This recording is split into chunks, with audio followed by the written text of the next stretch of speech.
శ్రావణ మాసం మహిళలు వరలక్ష్మి వ్రతం కోసం ఇళ్ళవి దులుపుకుంటూ ఇంటిని శుద్ధి చేసుకోవడానికి గోదావరికి వెళ్ళి చక్కగా స్నానం చేసి కాసి నీళ్లు తెచ్చుకుంటారు. అయితే ధవళేశ్వరంలో ఉన్న మహిళామూర్తులకు ఆ యోగం లేనట్టుంది.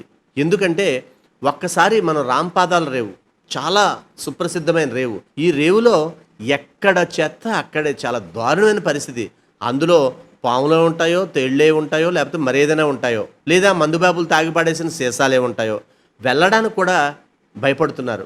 ఆడవాళ్ళకి చక్కగా స్నానం చేయడానికి లేదా కాళ్ళు చేతులు కడుక్కుని కాస్త నీళ్లు తెచ్చుకోవడానికి కూడా వెళ్ళలేని పరిస్థితి ఇక్కడ ఉందంటే అధికారులు ఏం చేస్తున్నారు, ఇంత బాధ్యత లేకుండా ఎందుకున్నారనేదే విస్మయానికి గురి చేస్తుంది. కనీసం నాయకులు అనేవాళ్ళు ఓట్ల కోసమే కాకుండా ప్రజల యొక్క యోగక్షేమాలు అన్నింటిలో కూడా వాళ్ళు ఉండాలని, ముఖ్యంగా హిందువులకు పవిత్రమైన శ్రావణ మాసం లేదా కార్తీక మాసాలు తదితర మాసాల్లో ఆడవాళ్ళు ఇక్కడికి వెళ్ళి స్నానం చేయడానికో లేదా తదితర కార్యక్రమాలకు వెళ్ళడానికి ఈ చెత్త చెదారం వల్ల దుర్గంధం దుర్భర పరిస్థితులు అక్కడ ఉన్నాయని, వీటిని తక్షణమే మార్పు చేయాలని పలువురు కోరుతున్నారు. దయచేసి గమనించండి. ఒక ముఖ్య మనవి, మేం ప్రసారం చేసే నిర్లక్ష్యం కార్యక్రమం ఏ ఒక్కరిని అవమానపరచాలని గాని తక్కువ చేయాలని గాని మా ఉద్దేశం కాదు. కేవలం రాజమండ్రి నగరం బాగుండాలని మా ఈ నిర్లక్ష్యం కార్యక్రమం ముఖ్య ఉద్దేశం.